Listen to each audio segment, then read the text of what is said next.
22వ డివిజన్లో main road మీద bar shop పెట్టారు, వైన్స్ పెట్టారండి. మన డివిజన్లో ప్రజలకు రాకపోకలు చాలా ఇబ్బందిగా ఉంది. మళ్ళీ ఇళ్లలో ఉన్న వాళ్ళకి తెల్లవారుజాము అర్ధరాత్రి వరకు ఇండ్ల ముందు కూర్చొని సీసాలు ఎత్తేసుకుంటూ పెద్దగా మాట్లాడుతూ సిగరెట్లు తాక్కుంటూ తాగి బీభత్సానికి గురి చేస్తున్నారు. ఆడవాళ్ళు బయటికి రావడానికి కూడా భయపడుతున్నారు. ఇంత ఊర్ల మధ్యలో జనాలు ఇండ్ల మధ్యలో ఇలాంటి బార్ షాప్ పెట్టొద్దు. మరి పొద్దున్న దాకా సీసాలు అడ్డు వస్తుంది, సీసాల శబ్దాలు వస్తున్నాయి, అండ్ ఇంట్లో ఎవరు ఉండలేకపోతున్నారు, వాసన వస్తుందని ఒక 3-4 సార్లు వాళ్ళకి చెప్పడం జరిగింది. అయినా కానీ వాళ్ళు అసలు పట్టించుకోవట్లేదు. మరి మేము ఇక్కడ దీన్ని తీసేయమని నేను చెప్పట్లేదు, కానీ షిఫ్ట్ చేసుకోమనండి ఎక్కడికన్నా. ప్రజలకు ఇబ్బందికరంగా ఉంటే ఇట్లాంటి ధర్నాలు కాదు, ఇంకా చాలా సివియర్గా ఉంటుందని తెలియజేస్తున్నా. మంత్రి గారికి లెటర్ ఇచ్చాము, కమిషనర్ గారికి లెటర్ ఇచ్చాము, కలెక్టర్ గారికి ఇచ్చాము. కలెక్టర్ గారికి ఇచ్చారా? కలెక్టర్ గారికి కూడా ఇచ్చాము. మరి ఇంకా ఎంత ఎక్స్చేంజ్ ఆఫీసర్కి కూడా ఇచ్చాము. అయినా పట్టించుకోకుండా అంటే ప్రజల పక్షాన్ని అయితే ఊరుకునేది లేదు. దీన్ని అయితే ఇంతటితో వదిలిపెట్టేది లేదు. ఓపెనింగ్ చేసిన రోజుల్లో ఇదే జరుగుతుంది, ఓపెన్ చేసిన టైంలో ఇదే జరుగుతుంది. ఆడవాళ్ళు చాలా ఇబ్బంది పడుతున్నారు. దీన్ని మాత్రం మేము వదిలిపెట్టాము. మీరు మరి ప్రభుత్వానికి చెప్పుకుంటారు, ఏం చెప్పుకుంటారు, ఇక్కడ నుంచి అయితే షిఫ్ట్ చేయాలి. మాకు ఇక్కడ నుంచి ట్రాఫిక్ ఎంత అసలు సందు చిన్నదారండి. సాయంత్రం పూట ఎంత కష్టం అవుతుంది, సాయంత్రం ట్రాఫిక్ ఎంత ఆగిపోతుంది తెలుసా అండి. కాబట్టి దీన్ని అయితే వదిలిపెట్టేది లేదు. ఇక్కడ నుంచి తీసేయమనండి, మాకు కావాల్సింది ఇక్కడ నుంచి తీసేయడమే. ఇది కొత్త షాప్ కాబట్టి గోల్ చేసినాం, 3-4 సార్లు గోల్ చేసినాం, తీసేస్తా అన్నారు. ఎక్స్చేంజ్ ఆఫీసులు ఇచ్చినాం, తుమ్మల నాయకులు ఇచ్చినాం, వాళ్ళ బాబుకి ఇచ్చినాం, కలెక్టర్ ఆఫీస్ ఇచ్చినాం. చేస్తా అన్నారు, తీసేస్తా అని అన్నారు. తీసేయాలని కోరుకుంటున్నాం. బాగా డిస్టర్బెన్స్ అవుతుంది, గొడవ చేస్తారు. రోడ్డు మీద ఆడవాళ్ళు నడవాలన్నా ఇబ్బంది అవుతుంది. తాగి చికాకు చేస్తారు, సీసాలు బలగొడతారు, రోడ్డు మీద రానియకుండా చేస్తారు. నా పేరు గడ్డం శ్రీనివాసరావు. తీయాలని బాగా ఇబ్బంది అవుతుంది. బజార్లో చికాకు చేస్తారు. నైటు 9 కాడ నుంచి ఉదయం 9 నైట్ 11 దాకా ఇబ్బంది చేస్తారు. తీసేయాలని ధర్నా చేస్తున్నాం. 22వ డివిజన్ జ్యోతి, 22వ డివిజను, 5 ముత్తాపా నగరు.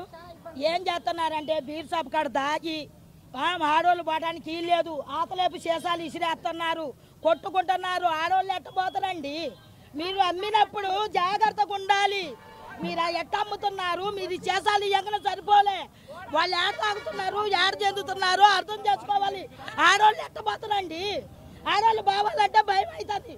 దయచేసి బీర్ షాప్ తీసేయాలని కోరుకుంటున్నాము. అది కొలికపొంగు రమేష్, 22వ డివిజన్ అధ్యక్షుడు, కాంగ్రెస్ పార్టీ. ఇక్కడ వైన్ షాప్ తీసేయని మొన్న మంత్రి గారి మీటింగ్లో కూడా మేము లెటర్ ఇవ్వడం జరిగింది.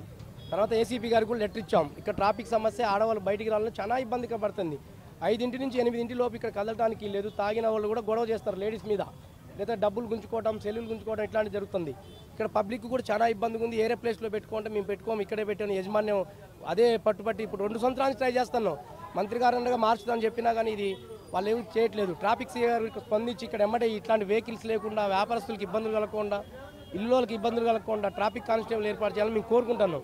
డివిజన్ ప్రజలు దీనివల్ల బాగా ఇబ్బంది పడుతున్నారు. ఏరే స్థలానికి షిఫ్ట్ చేసుకోమనండి.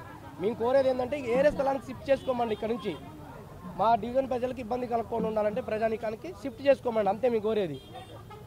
పక్కనే రోడ్డు మాది, మా ఇళ్ళు ఉన్నాయి. నా పేరు విజయమ్మ.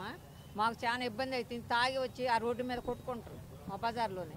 ఇటు పోవాలంటే బండ్లు ఇబ్బంది అవుతున్నాయి. అసలు అక్కడ దాకా బండ్లు పెడతారు. ఈ బండ్లు పెడతానా వాళ్ళు తాగి వచ్చి రేతులు అక్కడ తాగి కొట్టుకుంటుంటే మాకు ఇబ్బందే కదా, మాకు భయం అవుతుంది. మరి మా ఇళ్ళల్లో ఏడు దొరబడతారో నాన్న. 11, 12, 1 గంట కూడా అవుతుంది. తాగి వాళ్ళే సీసాలతో కొట్టుకుంటారు. మరి ఆ టైంలో మేము ఎట్లా ఉండాలా? మాకు చాలా భయమే కదా. మగవాళ్ళు ఇళ్ళల్లో ఉంటారు, ఉండరు. మరి అందుకోసమని మాకు ఇక్కడ వైన్ షాప్ తీసేయాలి. ఇక్కడ నుంచి తీసి ఇక్కడ 3 డివిజన్లు ఉన్నాయి. ఈ వైన్ షాపు టర్నింగ్ మీద ఉంది. దీనివల్ల ఏంటంటే ఇక్కడ ఎవరు వచ్చినా కానీ అల్లుపురం పోవాలన్నా, కొదుమూరు పోవాలన్నా, కొత్తగూడెం పోవాలన్నా, ఇటు సంబానగర్ పోవాలన్నా, ప్యాసింజర్లు ఎక్కాలన్నా దిగాలన్నా కానీ ఇటు చాలా ఇబ్బంది అవుతుంది. ఇక్కడ ట్రాఫిక్ ప్రాబ్లం అవుతుంది. సాయంత్రం కాగానే వాళ్ళు తాగి వాళ్ళు కొట్టుకుంటున్నారు. ఆడవాళ్ళు ఎవరైనా దిగాలన్నా ఇబ్బంది అవుతుంది. ఎవరైనా నాకు డబ్బులు కనబడ్డాయి అంటే ఆ డబ్బులు గుంజుకోవటం, గంజాయి తాగే బ్యాచ్ కూడా ఈడ కూర్చోవడం, అన్ని రకాల వచ్చి ఇక్కడ ఇబ్బంది పెడుతున్నారు. దానివల్ల ఏంటంటే మహిళలకు చాలా ఇబ్బంది అవుతుంది. ప్లస్ రోడ్డుకి అవతల వైపు కూడా ఈ సిట్టింగ్ ఉంది కాబట్టి దాని పక్కన ఉన్న ఇంటి ఓనర్లు కూడా, ఆ ఇంట్లో కిరాయి ఉన్న వాళ్ళకి కూడా ఇబ్బంది అవుతుంది. కిరాయిలు కూడా ఎవరు వచ్చి ఉండట్లేదు, ఖాళీ చేసి వెళ్ళిపోతున్నారు. ప్లస్ ఈ పక్కన షాపులు ఈ నుంచి ఆడదాకా కూడా మొత్తం బండ్లే పెడుతున్నారు. ఆ బండ్లు మొత్తం కూడా ఆ షాపులు మొత్తం కూడా ఖాళీగా ఉంటుంది. ఎవరు కూడా కిరాయికి రావట్లేదు. ఇన్ని రకాలుగా ఇబ్బంది అవుతుంది. అందుకోసం ఇంతకుముందు ఏం చేసినాం అంటే 4 నెలల క్రితమే మేము ధర్నా చేసినాం. కనీసం 20-30 మంది మహిళలు, ఒక 50 మంది జెంట్స్ వచ్చి ధర్నా చేసినాం. ఈసారి మారుస్తాం అని చెప్పారు. కానీ యథాప్రకారం మళ్ళీ వాళ్ళు కంటిన్యూ చేసుకుంటూ పోయారు. వాళ్ళు డబుల్ గేమ్ ఆడారు. బయటికి చెప్పుకోవడం మట్టుకు మేము మారుస్తున్నాం అని చెప్పి 6-7కి పోయి చూసి రావడం, మీరు మారుస్తారుగా ఎందుకు ఇలా గొడవ పెట్టుకోవడానికి మేము వదిలేసినాం. తీరా వచ్చేవరకు ఇవాళ ఇక్కడ కంటిన్యూ చేస్తున్నారు. ఏంటంటే డిస్టర్బ్ చేయకుండా ఉండడం కోసం వాళ్ళు ప్లాన్ చేశారు, డబుల్ గేమ్ ఆడారు. ఓకే, థ్యాంక్ యూ అండి.